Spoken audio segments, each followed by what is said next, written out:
السلام علیکم۔ شعر سنیے۔ وہ پھول آج تک مہکا نہ اس میں رنگ آیا، جسے نہ آپ کے ہونٹوں نے مشک بار کیا۔ وفا کے نام پر رمار جوش گریہ میں ہمارے دوستوں نے ہم کو ہی شکار کیا۔ وفا کے نام پر رمار جوش گریہ میں ہمارے دوستوں نے ہم کو ہی شکار کیا۔ جی، یہ ہے سید عمار جعفری، اور یہ ان کی کتاب ہے ہوا کے سر۔ آج غلام گردش میں طاہر پرواز آپ کی خدمت میں حاضر ہے، لیکن کچھ مختلف انداز میں۔ وہ مختلف انداز یہ ہے کہ میں آج آپ کو ایک ایسی شخصیت سے ملوانے جا رہا ہوں جنہیں میں تربیلا کا ادبی ٹربائن سمجھتا ہوں۔ ٹربائن آپ سمجھتے ہیں نا؟ ٹربائن اگر چل رہی ہو تو حرارت رہتی ہے زندگی کی، اور تمام کام چلتے رہتے ہیں۔ اب میں آپ کو یہ تحریر آج اس لیے پڑھ کر سنا رہا ہوں کہ سید عمار جعفری ایک بہت بڑا نام، لیکن یہ گمنام کیوں؟ اس کی وجہ آپ کو میرے اس تحریر میں مل جائے گی۔ تربیلا کا ادبی ٹربائن سید عمار جعفری۔ مزاحمتی ادب کی ابتدا کربلا برپا ہونے کے ساتھ ہو گئی تھی، اور رومانوی ادب انسان کے وجود میں آنے کے ساتھ ہی تشکیل پا گیا تھا، جبکہ پاکستان میں مزاحمتی ادب ہر آمرانہ دور میں شدت سے ابھر کر سامنے آیا۔ ملک کے بڑے شہروں میں ایسی آوازیں اس لیے نمایاں رہیں کہ انہیں ذرائع ابلاغ تک بآسانی رسائی تھی، جبکہ بہت سی توانا آوازیں دور افتادہ علاقوں میں اپنی دھن میں مگن نعرہ مستانہ بلند کرتی رہیں۔ ان میں ایک نام محترم سید عمار جعفری کا بھی ہے۔ جالندھر کا یہ سپوت ہزارہ کے سرسبز پہاڑوں اور وادیوں میں جہاں جبر کے نوحے پڑھتا رہا، وہاں رومانیت کے گیت بھی گاتا رہا۔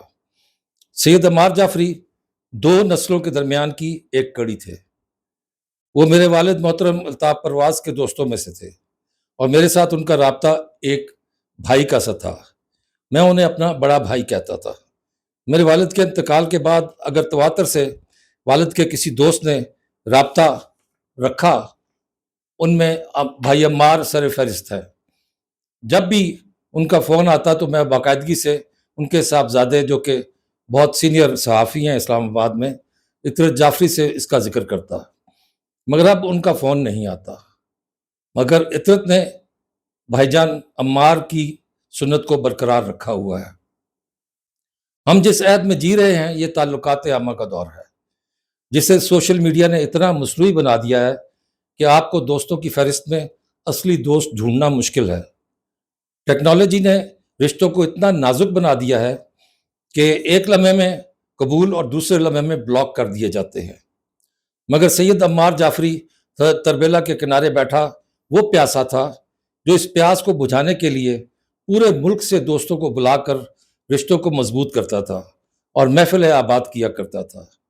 مگر وہ محفلیں اب سونی ہیں، غیر آباد ہیں، ویران ہیں۔ سید عمار جعفری کے تعلقات عامہ اپنے لیے نہیں تھے، بلکہ انہوں نے اپنی ساری توانائیاں اپنے ادارے کے لیے وقف رکھی اور خود کو گمنامی میں رکھا۔ یہی وجہ ہے کہ ایک بڑا شاعر، بڑا محقق ادبی منظرنامے پر وہ پذیرائی حاصل نہ کر سکا جس کا وہ مستحق تھا، جبکہ تعلقات عامہ کے بل بوتے پر بہت سے لوگ اعزازات اور رفعتوں سے فیض یاب ہوئے، لیکن اس مرد درویش نے خود کو ایسی سرگرمیوں سے دور رکھا۔ یہی وجہ ہے کہ اپنے مجموعہ کلام ہوا کے سر کو محبت کے دور کی کہانی کہتے ہوئے لکھتے ہیں کہ رضا ہمدانی نے غازی کالج کے مشاعرے میں کہا تھا، ہمیں حیرانی ہوئی کہ اس مشاعرے کا صدر خود بھی ایک درد افروز شاعر ہے، جس پر تاج سعید نے 1982 میں اپنے کالم میں امروز میں لکھا تھا، انہیں خوش فکر شاعر لکھا تھا۔ عمار جعفری کی عاجزی کا یہ عالم ہے کہ اس کتاب میں قارئین سے مخاطب ہو کر کہتے ہیں، اگر میرا کلام آپ کے فہم کی بلندی کو چھو لے تو میری زندگی میں اجالا ہو جائے گا۔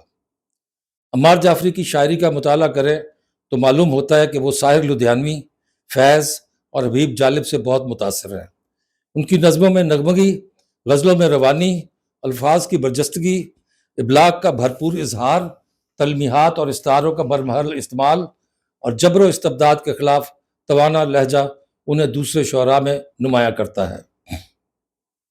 ان کے دو مجموعہ کلام کے نام ملاحظہ ہوں: ہوا کے سر اور پانی پر لکیر، جو رومانی اور قومی شاعری پر مبنی ہے، جبکہ نعتوں کا مجموعہ ابابیل کے آنسو، اور سیرت رسول صلی اللہ علیہ وآلہ وسلم پر کتاب اجالوں کا سفیر، اور حضرت عمار ابن یاسر کی سوانح عمری طیب المطیب ان کی فکری بلندی کی غماز ہے۔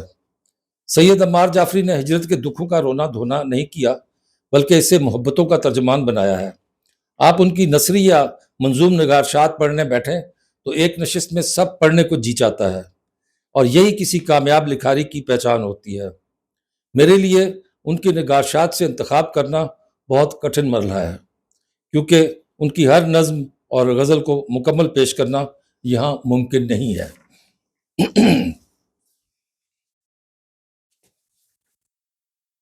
اپنی قومی شاعری کے مجموعہ پانی پر لکیر کا انتصاب بنت قائد عوام شہید جمہوریت محترمہ بے نظیر بھٹو کے نام کرتے ہوئے لکھتے ہیں کہ جن کے لہو کی ہر بوند سے ایک تازہ سحر طلوع ہوگی۔ بی بی کے لیے کہی گئی نظم میں لکھتے ہیں: قہر کے سامنے صبر کی روشنی بکھر گئی، صداقتوں کی مانگ میں لہو کا رنگ بھر گئی، حیات کا یہ فیصلہ دہقتے دل کے نام ہے، کسان زادیوں کے گھر نئے سفر کی شام ہے، نظر ملا کے موت سے وہ دہشتوں سے لڑ گئی، عظیم ہو کے پھول بن کے خاک میں اتر گئی، حشر ہے جب وہ جائیں گی ارم کے لالہ زار کو، تو عامریت کے جھکیں گے سر چراغ دار کو۔ اور پانی پر لکیر کے حرف تعارف میں عمار جعفری لکھتے ہیں کہ مجھے آگ میں جلتے ہوئے گھر، نیزوں پر لہراتے ہوئے سر، لاشوں سے بھری ہوئی گلیاں، بوٹوں سے روندی ہوئی کلیاں جب نظر آتی ہیں تو اس قیمت کا اندازہ لگانا مشکل نہیں جو ہم نے ادا کی۔ ہم نے پاکستان کو بنتے ہوئے دیکھا اور اس زندگی کی بھی یمین ہے جو اس آزاد وطن میں ہم گزار رہے ہیں۔ اب اس نئی نسل کو اس کا اندازہ ہونا چاہیے کہ اس کے اندر سے بغض، کینہ، حسد، غصہ، نفرت اور شقاوت ختم کر کے اسے ایک قوم بنایا جائے۔ قائد اعظم کو یوں خراج عقیدت پیش کرتے ہیں: وہ عہد بہاراں کا دائی گلزار کھلا کر چلا گیا، خود ہاتھ سے اپنے عظمت کا مینار بنا کر چلا گیا، اسے زندہ ضمیروں کے رہبر تو روحوں میں تابندہ ہے، جب تک یہ دنیا باقی ہے ہر دھڑکن میں پائندہ ہے۔ شاعر مشرق کے لیے کہتے ہیں: کوچائے قلب و جاں میں سمیٹے ہوئے سر بلندی کے گر گیت گاتا رہا، کوچائے قلب و جاں میں سمیٹے ہوئے سر بلندی کے گر گیت گاتا رہا، قوم سوتی رہی چادریں اوڑھ کر بال جبریل سے وہ جگاتا رہا۔ اور پھر قائد عوام شہید ذوالفقار علی بھٹو کے بارے میں ایک نظم میں کہتے ہیں: متعصب منصف کا غصہ شائستہ دل دہلا نہ سکا، تقدیر کی آگ میں گھر کر بھی عزم گل تو مرجھا نہ سکا، سطوت کی کراہت کا چہرہ پھوکوں سے دیا بجھا نہ سکا، جو نام تھا مرمر کی سل پر وہ استبداد مٹا نہ سکا، دستور اگرچہ زندہ ہے لیکن وہ کان سے بہہ رہا ہے، دستور اگرچہ زندہ ہے لیکن وہ کان سے بہہ رہا ہے، سرکش بندوقوں کا اب تک اس کے تعویذ پہ پہرا ہے۔ قائد اعظم کے مزار پر نظم کہتے گئے اور وہاں نظم کہی: اے قائد اعظم عصمت تو لٹتی ہے سرے بازار ابھی، اس پیار کی جنت نگری میں ہے نفرت کے آثار ابھی، ہر کریا کریا پھیلی ہے زنجیروں کی جھنکار ابھی، عرض تقدیس کے سینے پر فرعون کا ہے دربار ابھی، اے قائد اعظم آج تجھے میں قوم کا حال سناؤں گا، تیری پاکیزہ تربت پر آہوں کے پھول چڑھاؤں گا۔ نظم شعر نگارہ میں دیکھیں کیا جھلک ملتی ہے۔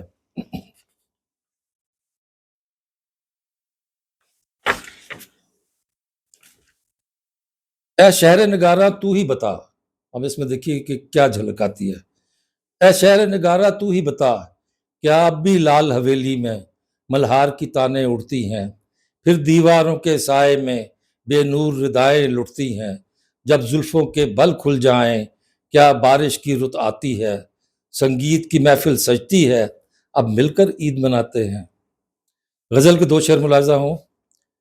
ایک درد محبت ہے جو سونے نہیں دیتا، ایک درد محبت ہے جو سونے نہیں دیتا، یہ اپنا تحمل ہے جو رونے نہیں دیتا، جلتی ہے زباں پیاس کی شدت سے مگر جوور سائے کو بھی دریا میں بھگونے نہیں دیتا۔ اور ایک شعر ہے کہ جو لوگ سو رہے ہیں جیالوں کے دیس میں، جو لوگ سو رہے ہیں جیالوں کے دیس میں، ان کے لیے بھی خیر کی پہلی اذاں ہوں میں۔ سچ کہتا ہوں یہ مشکل مرحلہ تھا کہ قومی شاعری سے انتخاب کر سکوں، بس کوشش کی ہے۔ تربیلا کی اس ادبی ٹربائن سے پیار و محبت کے نغمے اور گیت، پانیوں کی جھنکار کی نغمگی اور کومل پن لیے قومی ادب کو سیراب کرتے رہے عمار جعفری، جن کا اصل نام سید ذوالفقار علی ہے۔ ہوا کے سر جیسی موسیقیت سے بھرپور مترنم شاعری کرتے ہوئے کہتے ہیں، چھوڑ کر کوچہ تسکین میں گیسو کی بہار، آگ میں جل کے زمانے کو حرارت دی ہے، زندگی بندگی اور عظمت یزداں کی قسم، میری ہر سانس نے انسان سے محبت کی ہے۔ ایک غزل میں فرماتے ہیں، جس رزق سے لرزیدہ رہے جرت رندہ، جس رزق سے لرزیدہ رہے جرت رندہ، اس رزق سے فاقوں میں بھی انکار کریں گے۔ نظم سپاہی محبوبہ اور جنگ، اس کا ایک بند ملاحظہ کیجئے۔ یہ تقاضا ہے میری جان بڑی شان کے ساتھ، مسکراتے ہوئے تمکین سے رخصت کر دے، اپنی ہر صبح عبادت میں مصلی پہ کھڑی، خود دعا بن کے میری باہوں میں سیسا بھر دے۔ ایک نظم میں کہتے ہیں کہ میری گر جاں بھی چلی جائے سرے دار حیات، میں یہ سمجھوں گا بہاروں کی یہ قیمت دی ہے۔ میری گر جاں بھی چلی جائے سرے دار حیات، میں یہ سمجھوں گا بہاروں کی یہ قیمت دی ہے، میرا ہر کام تیرے نفس تجمل کا حفیظ، تیری دنیا میں سمانے کی تمنا کی ہے۔ اور سید عمار جعفری کے اس شعر کے ساتھ اختتام چاہوں گا کہ ریشمی زلف شب طور سرکتا آنچل، ریشمی زلف شب طور سرکتا آنچل، وقت رک جاتا ہے اس لمحہ طوفاں کے لیے۔ اجازت چاہوں گا، اللہ نگہبان۔